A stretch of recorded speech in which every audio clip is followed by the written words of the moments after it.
historical background, we're already near the end of the 40-year wandering in the desert, right near the time when we're about to go into the land. Right. Okay. And there was a nation of Midian that wanted to mess with the Jewish people, and they sent the prophet Balak to try to curse the Jewish people. It didn't work to curse them, but he ended up ensnaring them in a sin, and it caused a great plague amongst the Jewish people. And Hashem said, I want you to exact revenge against the Midianites. And this is where we are in the historical narrative. We're right at that point where the Jewish people are poised to fight the nation of Midian. It says they already beat the nation of Sichon, and they were in his territory, which was in southern Gilad, ever since conquering it in Elul of 2487, which is close to 40 years after their exodus from Egypt. They'd also conquered the Yatzir district and the Sichon territory and Og's territory, even further north. So there were already a bunch of battles that had taken place, and we're right at the point where we're ready for our last battle, and then finally our entry into the land of Israel. Wow. So that was a battle there on the Sinai, and next to it, the Jordan. They haven't crossed the river. They came up on the right side of the Jordan River from the Sinai Peninsula. Yeah. They came up the right side, and the nations right on the other side of the Jordan, before they get into the land of Israel. Once they conquer them, we have an interesting request from two of the tribes. It says Vayavayu, chapter 32, verse Aleph. Umikna Rav Hayol of Reuben and Gad. These two tribes of Reuben and Gad had a lot of cattle. And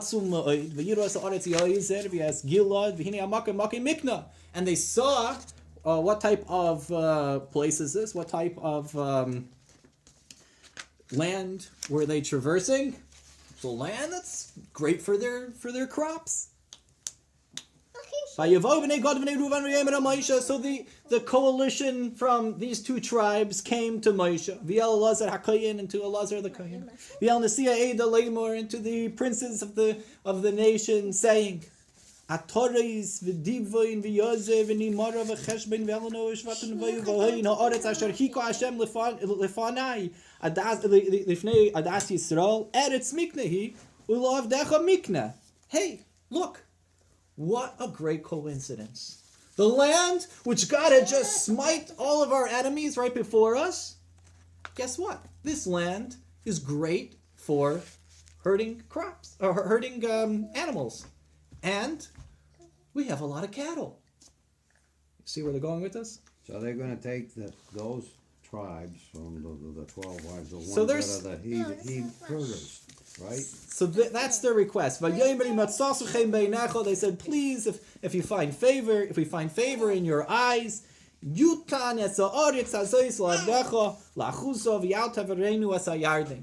said, please, if we find favor in your eyes, give us 1024. Welcome, Steve. Please give us the land here, and let us not cross the Yarden. That was mine. That was mine. Am I the right pace? 12:55? 1025. 25 or 55? 1025. Oh, jeez. Oh, sorry. No wonder it didn't make sense. Okay. Chapter 32. Oh, Now the English doesn't make sense either. I give up. Did I say the wrong number? I'm sorry. No. Well, there's all that smiting here and smiting there. It all sounds the same. Oh. 1025, chapter 32, the request that makes of some Reuben sense and now. Gad. No wonder, right in there. Gee, now it makes some sense. So they said, please, listen, we got a lot of cattle. This place just seems to be great for cattle. So why don't we get this part? Now I heard Moshe, about that one already. you heard about that one? Yeah, I knew that. So was Moshe happy about this request or not so much? Get rid of them. What? Yeah, that way, get them over there.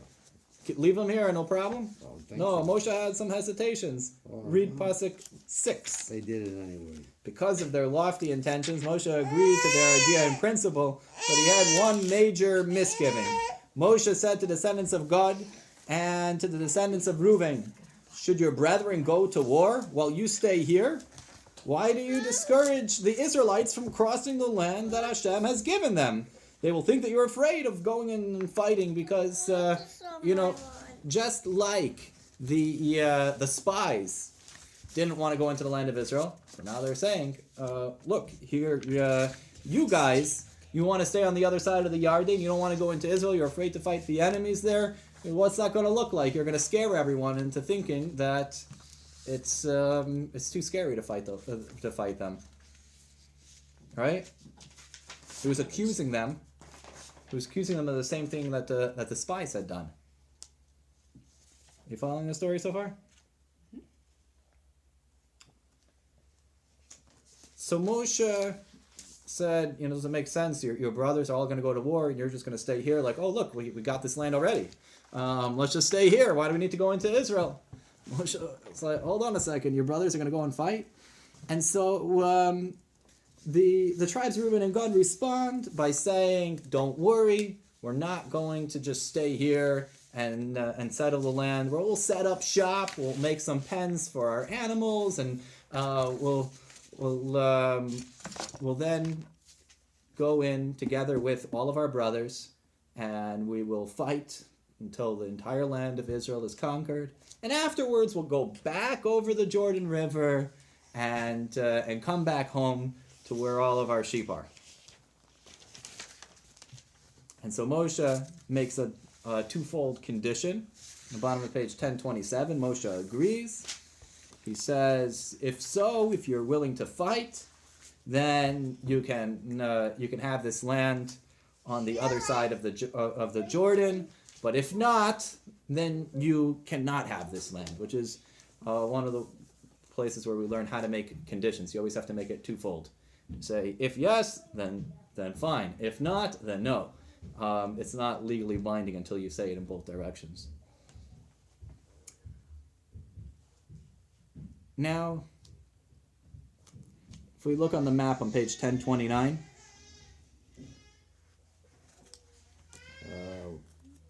we don't have a map on this one. 1029, the next page. Oh, that's 2029. Okay, yeah. So you see the Jordan River coming up above the Dead Sea, and the nation of Ammon and Moab, and this was the area where Reuben and Gad were requesting to set up their own camp. Now, Moshe not only acquiesces to their request, but says something very puzzling. Look at verse 33. Steve, could you read verse 33? So Moses gave the land on the east side of the Jordan to the descendants of Gad and the descendants of Reuben, and half, that is, part of the tribe of Manasseh, the son of Joseph specifically. Moses gave the former king of Sihon, king of the Amorites, to the tribes of Reuben and Gad, and the former kingdom of Og and king of Bashan to two of the 8 clans of the tribe of Manasseh. Moses gave these 2.5 tribes all the land mentioned, together with the cities within its borders and the cities of the surrounding territory. So we see Moshe says, okay, you made your commitment, and therefore I'm going to give you the land. But then he throws in a curveball. What's the curveball in this verse? Who were the 2 tribes that asked for this land? Gad and Reuben. And who does Moshe give it to? Gad and Reuben and Manasseh. Half of Manasseh. What's Manasseh doing here? Did Manasseh ask for land over here? Well, all of a sudden here, verse Oh, 33, okay, yeah. Menashe gets thrown into the picture. What's with Menashe? Yeah, good question. Half of Menashe? What are they doing here?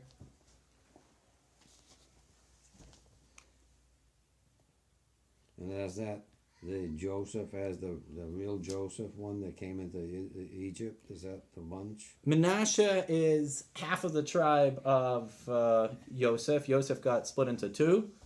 Yaakov said he's going to consider both Menashe and Ephraim as individual tribes in receiving the land. And so the tribe of Menashe was not a direct son of Yaakov, but a grandson, but nevertheless one of the tribes. Now back we're talking about the former kingdom of Og. Yeah. Is that So they Og, the bunch of the giants? we finally killed him. We knocked him out. They got them off. I thought they were too Yeah. big. Well, it says Moshe They got was advanced. 10 arms breadths tall, and he was able to jump 10 arms breadths, and he had a staff, that famous staff. Where's that? This is in the Midrashic teachings from last Parsha. Okay, yeah, They made got that. an advanced copy of Gulliver's Travels. Yes, of course. And so he jumped up 10 amas, Yeah. and he reached above his head with his stick 10 amas, and he struck Og on the ankle. This is 30 arms breadths, like, what is that, 45 feet or something? Something. Yeah, it's Their big. stories. 45 feet in the air, and he hit his ankle and was able to take him out. Okay. Sure. Anyways, that's a whole nother story I can for imagine. another day. Uh-huh. But the relevant point here is that land is now conquered and done with and ready to inhabit. And so the two tribes say, "Hey, look, a freebie! we can just dwell right here. Why do we need to go all the way to Israel? We can just stay right here. This is great land, and it's perfect for pasturing animals. And we happen to have a lot of animals. What a coincidence! Maybe this land's for us." And Moshe wasn't too happy about that. He said, "Well, hold on a second. We were traveling for 40 years in the desert to get where? Well, some nice piece of land? It's in the neighborhood. What the hell? It's close enough. We weren't just trying to get some land. We're trying to get into the holiness of Israel, to settle the land That's and next- bring no, that's next godliness into the neighborhood. world. And now you just want to stay outside?" Moshe was very upset. He acquiesced to their request once he saw that they were willing to put their lives on the line, to fight on the front lines, and to be there with their fellow Jewish people all the way until the entire land is conquered. But it still didn't seem very idealistic. And if so, why is Moshe now throwing a tribe that never asked for it into the mix? Now you may ask, well, how do you know they never asked for it? Maybe since they were such a small minority, it was only half a tribe, or maybe only a few families within that half a tribe, they really did ask Moshe. It's just not mentioned in the pasuk. Right? Maybe, perhaps, until you open up the Jerusalem Talmud. And we're going to learn something from the Jerusalem Talmud here. The free translation doesn't mean that it doesn't cost money. It just means that it's not very exact word for word. I couldn't find a translation online, so I just kind of rewrote the idea in my own words. Question. Yeah. Pardon me. So the West Bank, It's which still is on the that side still. yeah. okay? It's still on that side of the On Jordan. the west side of the Jordan River. Yeah, So all that other stuff over there from Jordan, therefore That's we're in- not interested in them at all, right? so no, On that this side. They that don't that's care. what they're asking for right now. They're Yeah, asking for but modern day now Jordan. They don't care about that east part. That's not part of it. So that was never considered part of Israel Should proper, never be, which is why it's such a big pella, it's such a big question as to why these two tribes wanted to dwell outside of the Holy Land. Okay. Because modern day Jordan is not the Holy Land. Nevertheless, when we first went in to conquer the land, that's where 2.5 tribes dwelt, Yeah. outside of Right, Israel. Right. And this is our big question. What are they doing outside of the land of Israel? Okay. Good question. And to further to further stress this question, it's like, okay, so they wanted it for whatever selfish reasons. They had a lot of cattle. They wanted to protect their money. They wanted to, maybe they were afraid to fight. Fine. But Menashe? What did Menashe do? Menashe never asked to stay on the other side of the Jordan. Why is he there? Did Joseph have any more kids? Just the two? Just Menashe and Ephraim. But when Yaakov blessed Menashe and Ephraim, he said that these two will be like mine, and if you have any more, then they're not. Okay. So then what would have happened to them, though? I don't know, they must have been somehow included in Menashe and Ephraim. I've always wondered Yeah. that. So I don't think he had any brothers. I might be mistaken. So we're going to open up to the Jerusalem Talmud, page 6a, and we're going to see an interesting debate. Amar loin asher boz vas cholav adavash. There's one opinion that says that the people who dwell outside of Israel, on the other side of the Jordan River, they don't have to bring bikurim. They don't have to bring the first fruits, because the first fruits, it says about them, eretz asher vas cholav adavash. It says that it's when you go into to bring the first fruits, you tell the kohen, look, I've brought my fruits from the land flowing with milk and honey. And if you live outside of Israel, you can't really call it the land flowing with milk and honey. That was a unique praise for Israel. And so if you live outside of Israel, outside of the land flowing with milk and honey, then you don't bring bikurim, you don't bring the first fruits. Tani. But there's another opinion that says, Asher nasata li. The verse in Devarim, chapter 26, says, which God has given me. That's part of the statement in the Torah of what you say when you bring your first fruits. The land which God gave me. You mentioned that. Now, the Gemara points out, Lo natalti li me'atzmi. This is talking about a land which God bestowed upon me. He gave me. Not a land which I grabbed. Not a land which I asked for, I took. So therefore, people on the other side of the Yarden, people on the other side of the Jordan, do not bring bikurim. So we have an argument as to why they don't bring. One guy says it's because of the statement, Asher Tzavat Chalav Davash, the land flowing with milk and honey. Another guy says you don't bring because of the statement which you have given me, when that doesn't apply on the other side of the Yarden, because they asked for it. They didn't. It wasn't given to them. So whenever you have an argument in the Talmud between two authors of a Mishnah, using different proof texts, we always want to know, my beinaihu, what's the nafka mina? What is the practical difference between these two opinions? So Amar Rab Avin says, Chatzi shevet Menashe beinaihu. The difference is that half of the tribe of Menashe is the difference between these two opinions. Do you understand what he's saying? How is half of the tribe of Menashe different? They didn't ask for it. Well, the one that says the reason why you're exempt is because of the statement which you have given me and not which you have just taken. So the half of the tribe of Menashe, they didn't request it. It was just given to them. I mean, they didn't request it, so it was given to them. So they would bring, even though they're on the other side of the Jordan River. And the other person who says, no, the proof text for why you don't have to bring on the other side of the Jordan comes from the land flowing with milk and honey, applies equally to all 2.5 tribes. Doesn't matter whether you're from Reuben, Gad, or half the tribe of Menashe, you're not in the land flowing with milk and honey, and therefore you don't bring bikurim. So the difference between these two opinions is not just a theoretical, which proof text are we using, but whether or not half the tribe of Menashe has to bring the bikurim or not. From all of this argument, it comes out that we see, at least according to the Talmud Yerushalmi, the way they learned the Torah, that this half of the tribe of Menashe were absent from the request because they didn't request. Didn't have what? They were absent from the request for dwelling on this side of the Jordan because they didn't ask for it. Moshe just appointed them. He said, I want you to live over here. Why? And that's the big question. Oh, thank you. if they're asking for it, then Moshe's like, oh, I don't really like this, but you know what? Fine, I'll let you have it. Is it like I do with my kids? Yeah. You can go, but only if you take this one with you.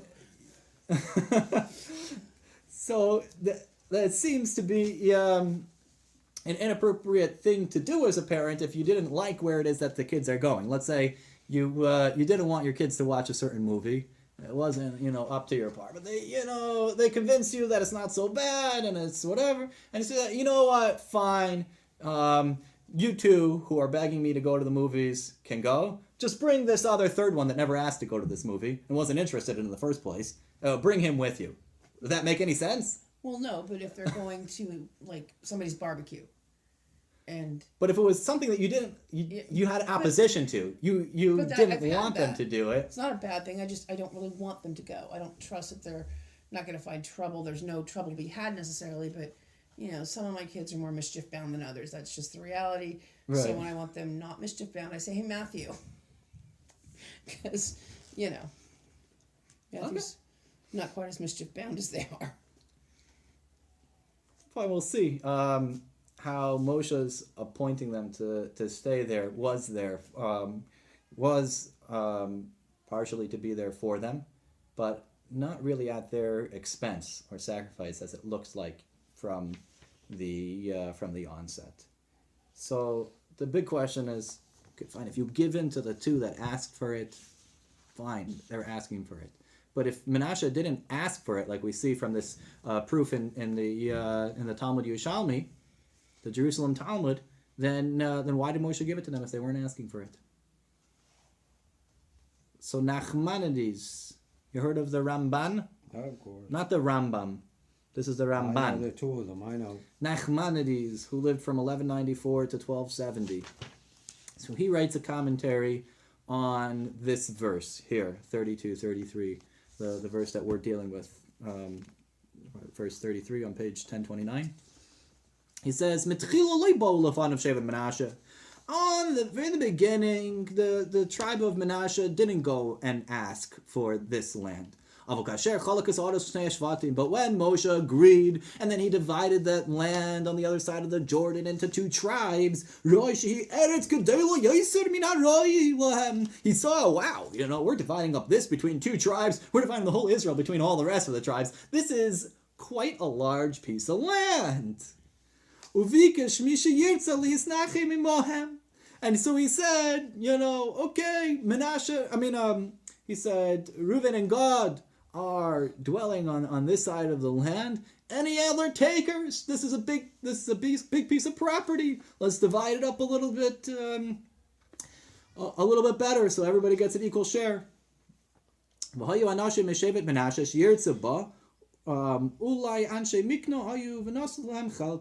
And so the Ramban says there were people, there were families from the tribe of Menashe that wanted it.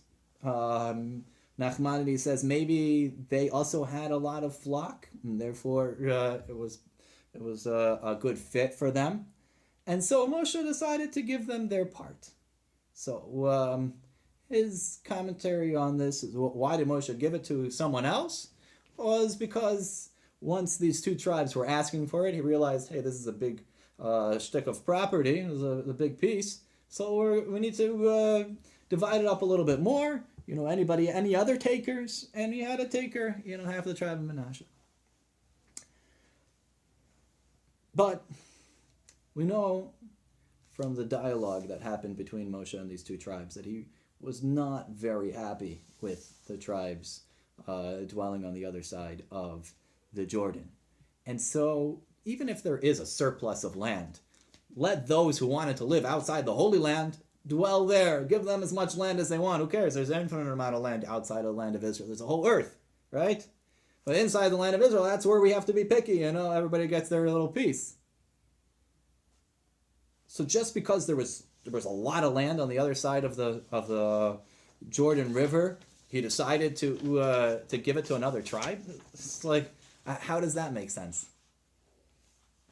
You understand the question on how the Ramban doesn't seem to be answering everything? He gives a good insight, but we're still begging for like what But is why? what is going on here? How could Moshe all of a sudden take a complete turnaround from being absolutely opposed to them inhabiting that land on the other side of the Jordan to now being totally cool with it? Fickle. I think Moshe was fickle. Moshe was The a one very who- exacting servant of God, doing exactly according to the letter of the laws. One mistake was hitting the rock instead of speaking to it. This guy was like to the T, doing according to the books. He wrote the books.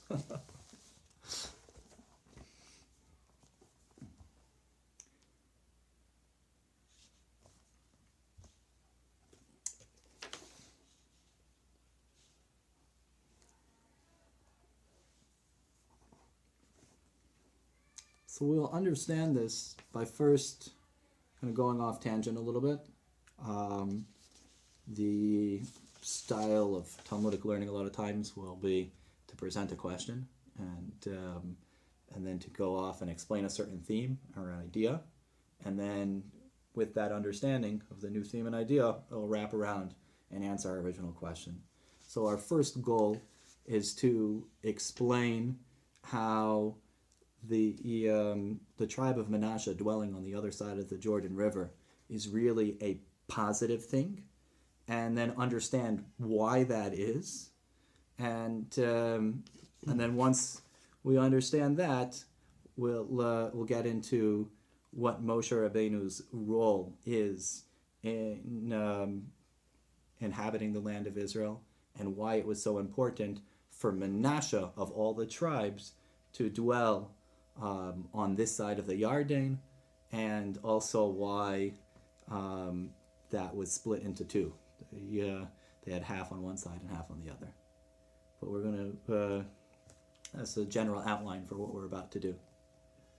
Okay, so we shouldn't get lost. You following so far?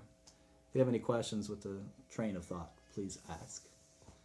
Because I want to keep going forward if we're stuck with the way, the line of thinking. You ready to move forward? Well, I'm getting into the last part here. We'll get there later. Okay. So that's curious. So wird man das verstehen, behekten, was man gefindt in Medrash, wenn der Ramazim, in der Karbonas und Sim, und das Beach, als kann Protim von Carbon Menashe seine Gewinn verbunden. We will understand this by first getting into who Manasseh was and the unique sacrifices that they brought. Anybody read the account of all 12 tribes bringing their sacrifices to the dedication ceremony at the temple? Remember that part? No. Yes. When the Mishkan was dedicated, all 12 tribes brought a whole list of things. Now, were all of those identical? Don't think so. Obviously not. The Torah goes and repeats 12 times the same exact list of ingredients. And the sages ask, why are they listing the same thing 12 times? Why don't they just say, all 12 tribes brought the same thing? They say, well, the 12 different tribes, they didn't bring the same thing. Although externally brought the same ingredients, the same number of animals, the same, measurements of flour and oil and everything, each one was bringing according to their unique personality. And the Medrash goes through and explains the significance of each tribe and the numbers and measurements as they apply to that particular tribe. So each one was bringing the same number, the same measurement, but it meant something else, depending on which tribe was bringing it, because each one brought it with their heart and their intentions and their unique soul structure. And so here you have Menashe. The Medrash tells us that and for the peace offering, they brought 2 cattle. Okay?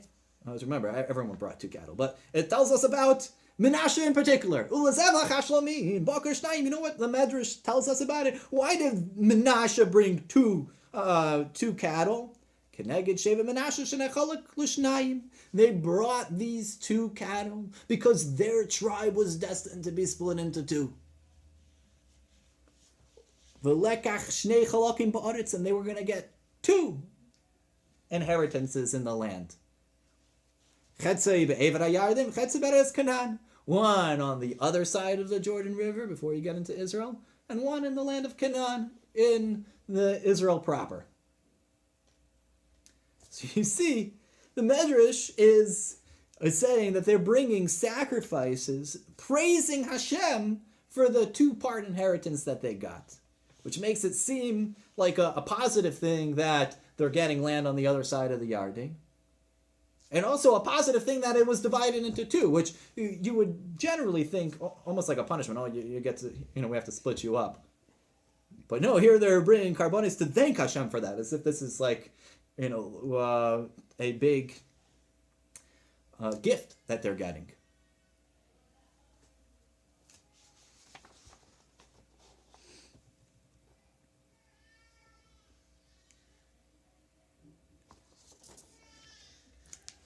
So the question is, why is it good to get something on the other side of the Yarden? It seems, from everything we've learned until now, that going on the other side of the Yarden was kind of like a cop-out, or for selfish motives, or for fear of going into the land of Israel. So why are they praising Hashem for that? Seems to be a negative thing. It seems to be better to have this desire to go into the land of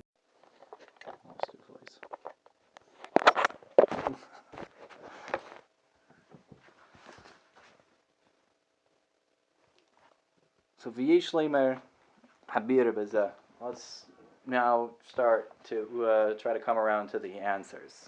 So far we've asked, why did Moshe put them on the other side of the Yarden? And then we find from the Medrash that it seems like a positive thing. They were thanking Hashem for it. So why are they thanking for Hashem for it? And so we're going to answer that by analyzing the role of Moshe Rabbeinu in the lives of the Jewish people, and what he saw as part of the national conquest of Israel and its ultimate goal, the coming of Mashiach. So, V'yesh leimar habir b'zeh. The Torah says, "Vayeru Hashem tzav Moshe Rabbeinu koydem istalkusa yes kol haaretz." The Torah, near the very end, Deuteronomy 34, verse 1 through 3, tells us that Hashem told Moshe to climb up and look out across the entire land of Israel. What was he doing with this looking?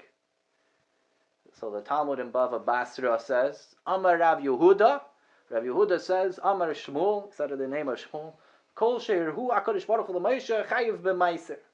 Any part of the land that Moshe gazed his eyes upon. Hashem took Moshe to this great vantage point, and he was able to look out over the entire land of Israel. By Moshe looking at the land, he sanctified it. He made it into a holy place, and so therefore any place that Moshe looked, that place has the special mitzvahs that apply only in the land of Israel, like Meiser, when you bring your tithes. So there was something that came about just through Moshe's looking.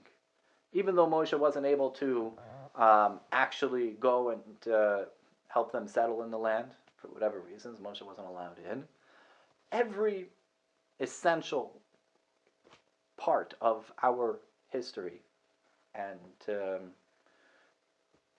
continuing history, our nation, comes through Moshe Rabbeinu. Like we find in regards to the Torah itself. Where did we get the Torah from? The Torah from Moshe on Mount Sinai. And there's a saying, Lo yeh od hapam Matan Torah. Matan Torah will never be repeated. Matan Torah was a one-time thing, and that's it. Warum euch das, was Mashiach wird lernen jeden B'lashon Rashi, soy tami mister Zeparnoisa von the Torah. Even the deep, esoteric, mystical concepts that Mashiach will learn with the Jewish people. And to further degree, the Medrash calls it a Torah Chadoshim Ite Tetzei. That Mashiach comes, a new Torah will come forth. is shoin gegeben geworden bei Matan Torah der Moshe Rabbeinu Mashiach vet es megala sein. All of that was already given from God to Moshe Rabbeinu, but Mashiach will just reveal it, will bring it out.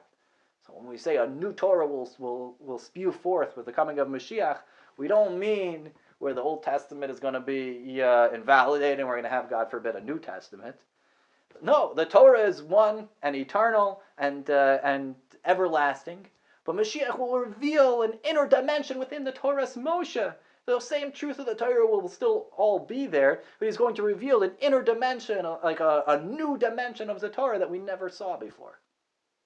But all of that, even that quote-unquote new Torah, was all given by God to Moshe on Mount Sinai. It was all there.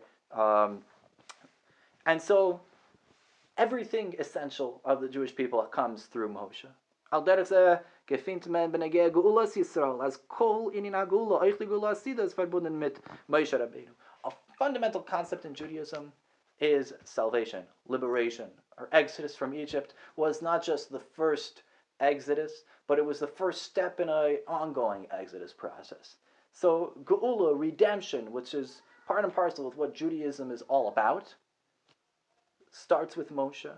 And wait, back up on that one. Say that again now. Redemption is essential with Judaism. Judaism and redemption go hand in hand. Judaism is basically a story of redemption, an ongoing story of liberation. Is that similar or not the same as Teshuvah? Teshuvah is a personal redemption. It's very similar. Okay. Teshuvah is about finding redemption within yourself. Okay. And when we do Teshuvah, we bring about the Geula, we bring about the redemption, the global redemption. We find our own inner Mashiach, so to speak, and we bring about the global Mashiach. They're a direct effect from each other. And so, not just the first redemption from Egypt happened through Moshe, but Moshe planted the seeds and is involved in even the future coming of Mashiach that we're yet to experience, that we're on the verge of. Even though the future redemption says the miracles will make the original miracles from the exodus from Egypt pale in comparison. There are going to be tremendous miracles. There's going to be a even greater redemption when Mashiach comes. An eternal redemption that's not going to be followed by any other exiles. However, the exodus from Egypt is the source and the root and what gives the strength and the ability for any other future redemption to come about. So we see all the essential concepts in Judaism come through Moshe. Even the redemption, which is a major theme in Judaism, if not the major theme in Judaism. Yeah. It's like the story.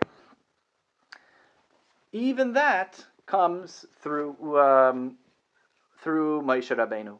Und der Fall ist euch Jerusha so Oretz, seine Dicken an Inyan Ikri in der Metzias von Am Yisrael, verbunden mit Beulas Moshe Rabbeinu.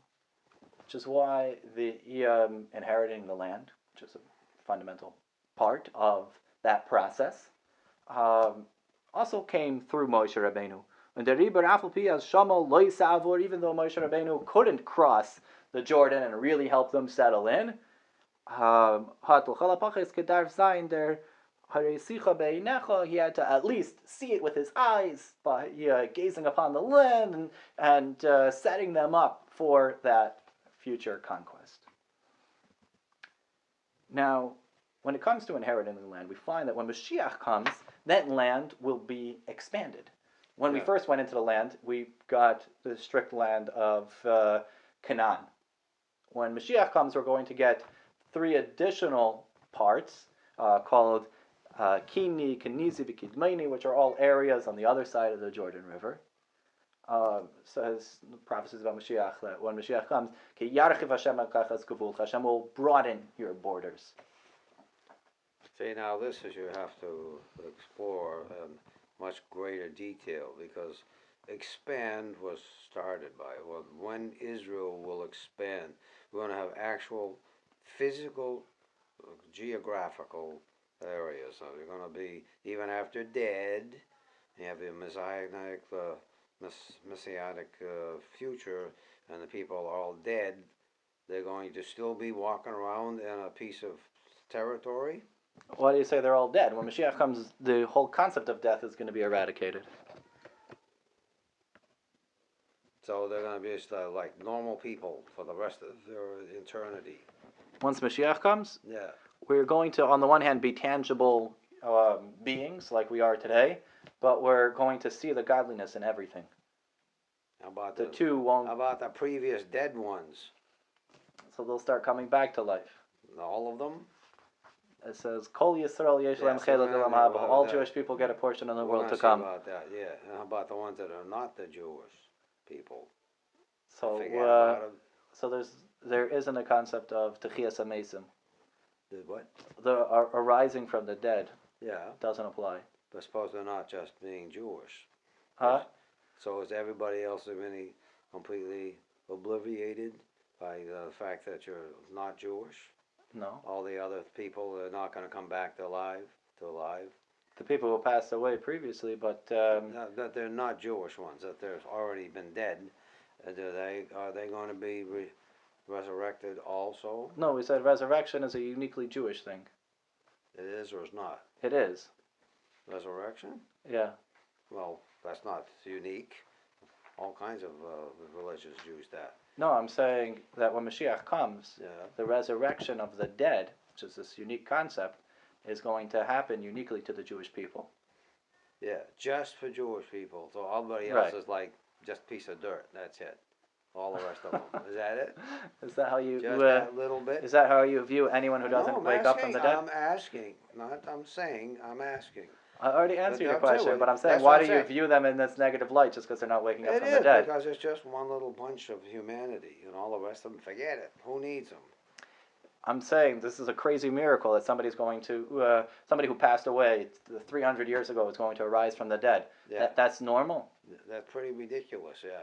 So why do you think that applies to anyone and everyone? Some dead people, the Jewish ones, all the rest of them going to be the same thing. What the hell? Why not? Let's join in. So there from was still the party. there still will be Goyim. There still will be other nations after Mashiach comes. I have a question. Other nations. Yeah. As in other non-Jewish nations. So that's what you said this years ago. We talked about that. Just a little bit. We haven't really looked into it. But that's But their why desire is going to be to facilitate and help the Yeah. Jewish people in any way that they I'll can. put that aside, but see, that's one of the kind of things we're going to talk about, right? Right? Sure. Yeah. That's what 'cause we we're know talking what about the right hell now. that really Uh-huh. means. But Okay. then that's what I'm saying. This one here, expand. When Israel will expand, that doesn't quite get the grasp of it. There's something that's slippery there. We're going to have to be able to look at more carefully. Well, look how small Israel is. You don't think that we can use another few kilometers? There's not enough room for just a bunch of people all on top of each other. I don't think it would like that. Right. So Israel is going to expand when Mashiach comes. Yeah, the whole land going. Oh, because Israel, Hey, not Moshe. Israel is going to be everything Israel, the whole world. So there are different stages. We'll get into that another time. But yeah, okay, I I'm not understand. responsible for that. Well, look who's here the, finally. yeah. Nice you to show up. Too late. Not really. Well, I don't have. Ah, I'll tell goodness. you what. Next time I won't Yeah. come. How's that sound? Okay, so anyway, Hey, babe. continue. I have a question. Were you insulted by what he said? No. Oh, okay. Hard to do that. Why didn't you? That's why I have a question. Yeah. So this resurrected Jewish only business, does that apply to the lost 10 tribes? Yeah. And assuming that Jews have married outside of Jews, where is the break? Is there a break? Is it A person who's born to a Jewish mother is Jewish no matter what. Okay. No matter how many generations of intermarriage there is. As long as they have a maternal line. Oh, okay. What, want to leave out Caleb? I'm sorry. He I'm so he has to sorry. make the decision Gee, himself. Thanks a lot. He has to choose for himself if he wants to be a Jew. I think that's 'Cause, what's allowed. Huh? That still can allow if he wants. Right, but that's a decision that he has to make. I mean, you can't take away the mother and carrying and the identity that brings a child. Unfortunately, the mother's cursed. Whether you like it or not, you're stuck with it, right? Your mother who carries you in the womb for 9 months has got something we to do know with the your routine, with your core essence of who you Can't are. get rid of it, like it or not.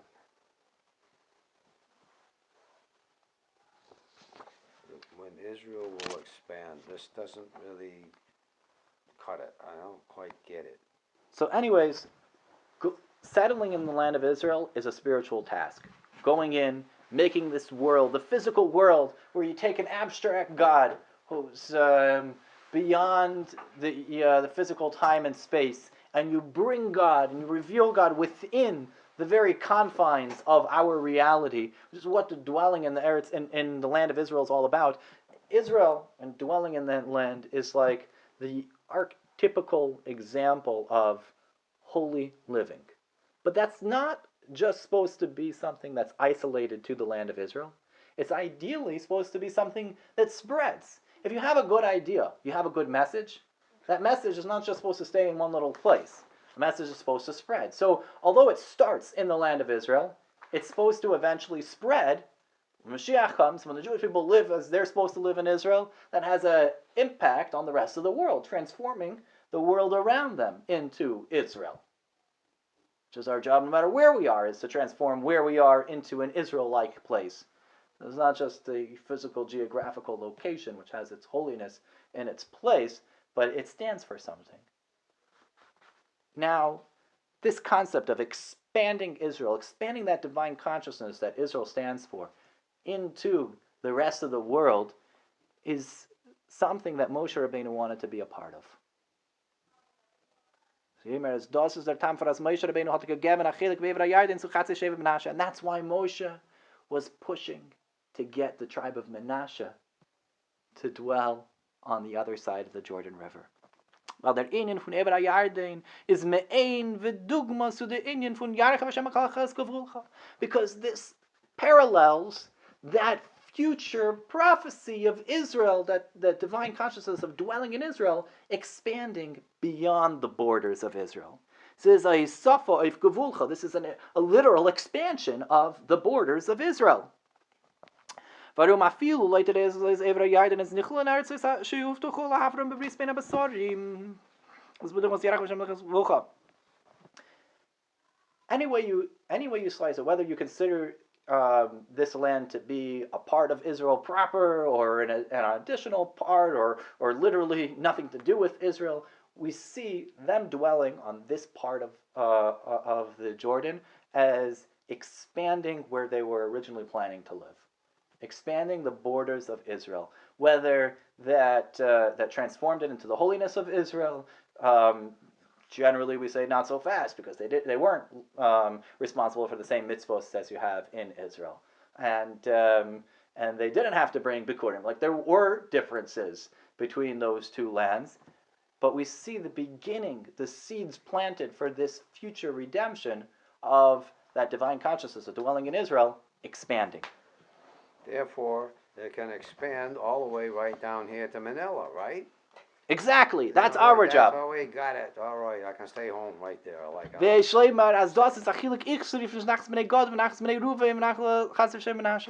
so here you have a fundamental difference.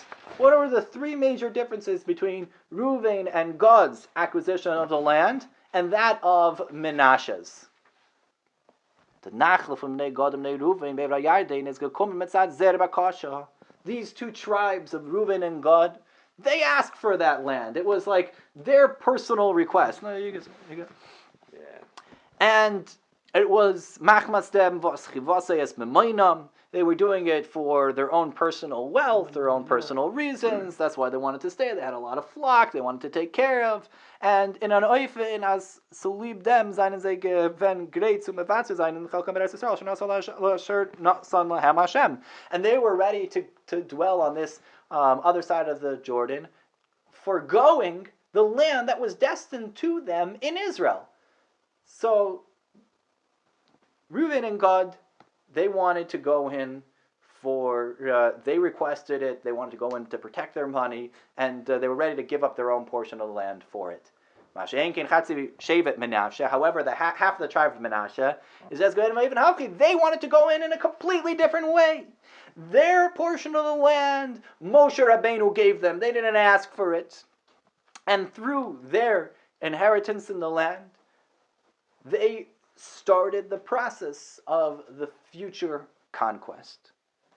And this is the reason why Moshe only gave them half of the tribe should stay on the other side of the Jordan, and the other half go into the land of Israel, to stress that this is an additional thing for this tribe. For Manasseh, it's not something that they're losing out on. It's not something that that they miss an opportunity to dwell in the land of Israel, but an extra opportunity to take that dwelling within Israel and expand it to a future expansion of outside the borders of Eretz Yisrael. And so here we see it's a positive. They're settlers. Yeah, it was a positive thing that it was divided into two.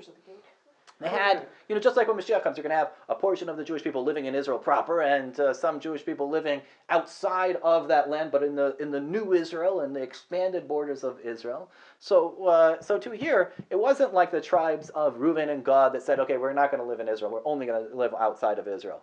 Here you had half and half, like two parts of one whole. One going in and saying, yes, we want Israel. Another one saying, yeah, we're going to take that Israeli dwelling into an expanded territory. Well, was it because one of them used the language where they used the animals first, and then So we went into the language discussion of how Reuben and Gad requested it. Right. They wanted it. They asked for it. And Moshe was very upset at them for that. Right. He said, listen, this is what the spies did. They didn't want to go in the land of Israel. Now you're taking after your forefathers? Right, because they... But because they put animals. Yeah, they had a lot of miknarav. The pasuk says they had a lot of cattle, and they said this land is great for cattle, so they wanted to protect their money, they wanted to protect their investments, and so therefore they wanted to stay on the other side of the Yarden. And Moshe was very upset about that, but eventually he agreed and said, you know what, if you want it, you can have it. Okay. And then he said, any takers? Any other takers? And he picked Manasseh, and he put him on the other side. And that's what the whole thing was. What are you taking Manasseh out of his, Manasseh was someone who characterized this desire to go into the land of Israel. The word Manasseh, the name Manasseh, is all about Kimishani Elikim Be'eretz. Yosef named his son Manasseh because he said, I did not forget my father's house. Right. It's a bracha every Friday night on your son. If you follow that custom, you say, Kamo Ephraim Manasseh. Right. My son so what does Manasseh stand for? Manasseh stands for this desire for the land, this desire for my father's house. And we see the Benois Slavchad. Last week's parsha, we have a few daughters who come, and they say, we want a part in the land of Israel. Where is our portion? Why should we lose out? Because their father didn't have any sons. They said their whole father's house is going to lose out if we don't get the inheritance. And a whole new chapter got added to the Torah about the inheritance of daughters and how that works. Before then, we were only getting into the inheritance being passed from father to son. Well, what if you don't have any sons? What about the daughters? They added in, how does the daughter's inheritance work? And they received their own right and their own land in Israel. So and what tribe were they from? Yes. They were from Manasseh. This desire to dwell in the land of Israel. So they typified not someone running away from dwelling in the land. They typified somebody who has a strong desire to go into the land of Israel. And Moshe said, I want you to take, half of you here, go into the land, the other half to be there together with Reuben and Gad, and to be the catalyst of growth for yourself and for them, to not only inhabit the land of Israel proper, but to expand that inheritance of the land of Israel to beyond its borders. What's their what are they known for? Like, what's their symbol? Like the donkey, for the ship, the snake, the wolf. What's the feature of Manasseh? I don't remember offhand. That's an interesting idea. I don't know. I wonder what it is.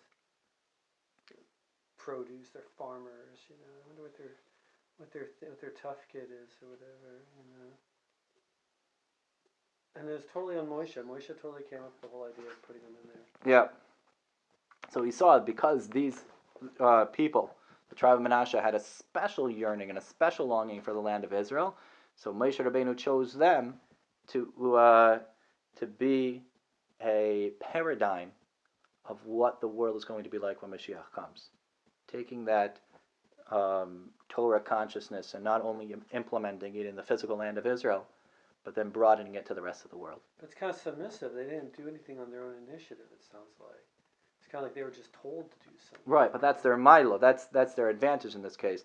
Because Reuben and Gad, who asked for it, it was almost like a cop-out. Like, oh, you don't want to go into the land? They said, no, we're willing to fight. We just want to live on this side. So it's almost like, trying to weasel their way out of going into Israel. Didn't the tribe of Reuben actually stand back and watch a fight and wait to see who was winning it before they got involved? So maybe there was a little bit of...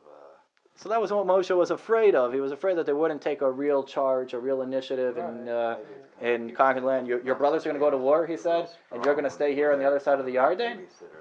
Well, that's interesting. Yeah, right. And so they said, we commit to they're going not in. fulfilling their obligation, right? They're not standing up for the rest of the nation, the tribes. Right, they seem to be removing themselves from the rest of the nation. Right, exactly. Whereas Menashe, you can't say that about him. Because A, he's going into the land, and B, he didn't ask to be, to dwell on this side of the Yarden. He was appointed that position. That's kind of like the chaperone child, like she was saying. I know my oldest is going to behave, but my youngest, I don't know. You go with Well, me. I know he's not. Do you know why is that area referred to like, I think it's like Gilead. Why is it called Gilead? That area. What does that mean? What is that? Like the whole region. I don't know, if you look on the map on page 1029, let's see where the big markers are.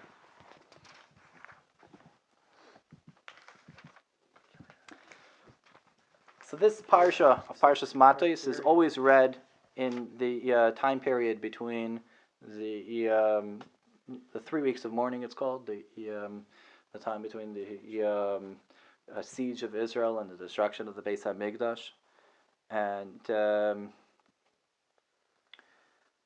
so this yearning that Menashe typifies to want to go into the land of Israel, to want to have a part in it, has a special connection to the time period that we're in right now. When we're mourning for something, as a Jew mourns, it's not just a sad movement and remorse over the past, but it's mourning with a purpose. It's that feeling of, I want something better. When you feel that the Beis HaMikdash is destroyed, it's not just a feeling of sadness that we don't have the Beis HaMikdash, so we don't have our land, but it's a yearning, a strong gaguim, this pleasureful, you see the ice cream there in front of you, and your lips are dripping. Your mouth is watering for it. This thirst and love for Israel, for the Torah, for being able to experience the sweetness of God in your own life is magnified during this time that the Beis HaMikdash is destroyed, and when we're really feeling that very strong. And so, whoever mourns the destruction of the Beis HaMikdash will see its rebuilding. You're going to dance and the reunification with Israel. When we have that yearning, mourning in a proper Jewish way, that yearning for Jerusalem, that yearning to be connected to our Father in heaven, and to be able to be within that fold of joy and happiness and togetherness with Hashem that we can experience in the land of Israel in times of Mashiach. When we yearn for that, it'll bring about a day when there is a complete redemption. When we have a righteous Mashiach who will transform these sad days into days of ultimate joy and happiness and holidays. And may this be speedily through each and every one of us, recognizing Menashe's call to not only dwell within the land of Israel, where you can so to speak, easily, or it typifies that example of holy living, but then to translate that holy living into everything that we do and everywhere that we are. So we